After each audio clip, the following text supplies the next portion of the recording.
Hello and welcome to The Lobby, GameSpot's weekly chat show every Tuesday at 2 p.m. Pacific, right here on GameSpot.com. I'm your host, Danny O'Dwyer, joined by Justin Haywald and Peter Brown, who has thankfully worn his glasses so that we can tell you two apart. Thank you very much, gentlemen. I have had people come up to me at Comic-Con last year. I had someone come up to me going, I love your work at GameSpot. You're one of my favorite editors. And then he mentioned, he was like, that video that you did with this thing about a computer. And I was like, what do you think my name is? He's like, you're Peter Brown. Like, yes, I am. The internet's Peter Brown. That would have been a bit harsh to correct him.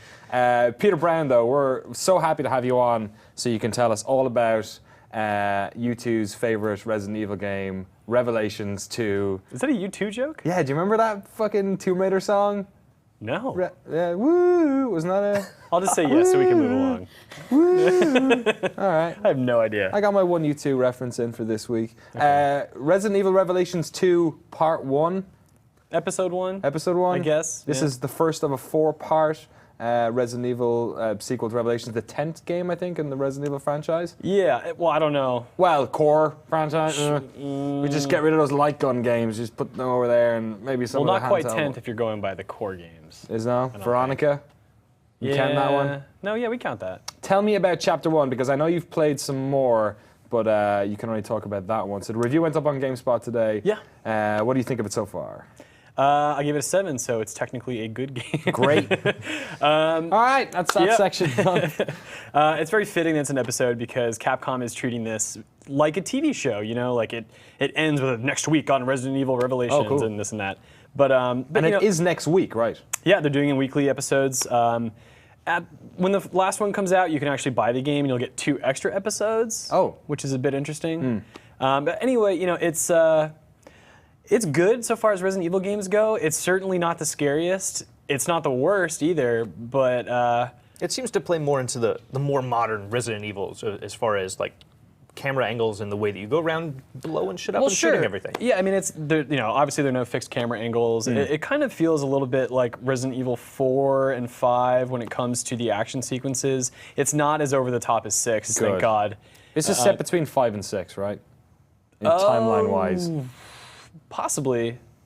You're playing as Moira Burton? Moira Burton, but Claire Redfield, but then also Barry Burton and a mysterious girl named Natalia. But yeah, basically the gist is like there's this company called TerraSave. They have this ridiculous corporate video at the beginning, and it's sort of prefacing a party, and Claire and Moira are kidnapped, and they wake up in this horrible cell, and somebody is sort of orchestrating this big event for them. And they have to try to escape from here, and they just run into, like, you know, these horrible abominations that are just trying to murder them. And how old is Moira when you're playing her? It's a good question. They don't say her age. Is she a tween? She seems like a tween, but she actually works for this company. Right. So she's at least 16. Okay. But I think she's supposed to be more in her 20s. Do you think that the dark companies in Resident Evil abide by normal U.S. working laws? Good question. This one is actually like they're like a front-facing company that's there to like clean up bioterrorism and stuff. Got it. Yeah. It's about time somebody's going to do it. I hear there's some tweenish cursing in this game. Yeah. Something about a bucket of fucks at some stage. Accurate. Yeah, they actually cleaned it up since the preview events that we used to go to. Did you ever go to me with any of those? So it was saltier before. Yeah, it was saltier before. There was this line that Moira had where she was trying to say, like, what the hell is this? And what she really said was, what the cock is that? and they capitalized every letter in the word cock. Thankfully, they got rid of that. But did they re-record it? So, like, does it sound like she said before, like, what the cock is that? And like someone went back and like, oh, that doesn't make sense. Yes. We need to re-record that. And line. I believe they replaced it with one of the things on my list. I have every line that Moira says where she swears on a piece of paper. In Chapter 1. In Chapter 1. So presumably there's 3 more Episode chapters 1. of this. 5. Of cursing to well. And 2 more. At least 3 more. Oh, no spoilers. Fair enough. Oh. So does it get better than that? Does it get better than what the cock? Which is pretty good. Oh, yeah. I mean, she says typical things like, what the hell are you doing? Stuff like that, and that's kind of boring. But she has ones where she says, I mean, what in the moist barrel of fucks? Okay. Moist is a gross word. I know. It doesn't, but who says something like that? A moist barrel of fucks. That's not. It doesn't even make sense. It's She not a also wet says, barrel. who the fuck is quoting poetry? Fuck you, Hollywood. That wasn't even close to easy. Also, Barry can kiss my ass. That guy, what is it? That guy bitches and granny swears about everything. Wait, did she refer to her father as Barry? Yeah, because she doesn't like her dad, apparently. But what is granny swearing? You know, it's like Granny when you throw swearing? a granny ball. Like when you go bowling and you do an underhand. So a granny swear. Yeah, all right. So it's like a soft lob. She's not a granny swear. She says things like, "You moist bucket of fucks." The last line that she has, Fart. It would be fart. A moist bucket of farts because it's a granny swear. Right. Okay. the last line you hear from her when she's Somebody's in a, calling me there. I think it might be Wes Moonves. I'm just going to put this over there. she's in a very desperate situation, and this is the last thing you hear. Jesus, is anyone even out there? Fucking shit on a stick.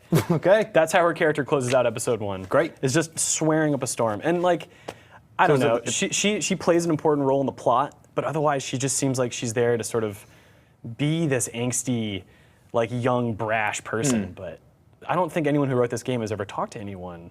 Oh, does it sound like that? It's like old people writing dialogue for Totally. a different generation? Yeah, like there are some times when she swears that are fine, but for a lot of the times, it's such a try-hard. Great. Well, character. then following in the long tradition of Resident Evil dialogue being completely ridiculous and funny for the wrong reasons. I'd like to talk about how the game is good, though, because Okay, it's not okay. all poor swearing, and I want to represent the good stuff. Once you get to play as Barry Burton and this girl Natalia, the buddy system gets a lot better. Like, you have to play with Moira when you're playing with Claire. She's kind of useless. Natalia, this young girl who can kind of sneak by enemies and they won't notice her. There are some scenes where it's actually like a really scary moment, but Barry isn't the right fit. Even though he's got like an assault rifle, a minigun, and a pistol, this young girl, this little tiny girl, is like the right man for the job. And you really do get that sense of being scared because it's just sort of like, crap, I have to use her, but she's so vulnerable and you can't see what's out there. And so this game does have a few moments of tension that are really good, that do deliver what I think people who like Resident Evil games are looking for. It's just kind of stuck in the middle of a bunch of stuff that's not so great. Right. So is the game split into two sections then, almost, where like you're two different sets of buddies? Is that how it plays out? Yeah, so you finish the section with Claire and Moira, and then it switches to Barry. That's a great crawl. Yeah. She's good at the crouch crawl. It feels very The Last of Us in some ways. Like when I keep looking at that and you see the young girl sneaking past. Yep. Well, zombies, and you have the big guy with huge guns. Yeah, letting your daughter do all the work. And also, Barry Burton sounds exactly like Liam Neeson, and hey, why not? He's going to rescue his kidnapped daughter. That's fair enough. So there you go. Excellent. So the review for episode 1 is live on the site. Will you be doing reviews every week then for the next couple of weeks? Every week, and then I'm going to do a review of the entire game.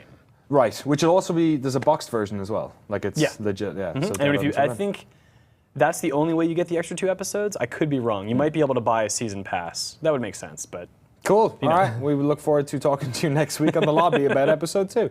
Let us know what you think about Resident Evil Revelations 2 in the comments below. Let us know what you think of moist buckets of fuck. We'll be back next week with an update on all the curses in the second episode of that game.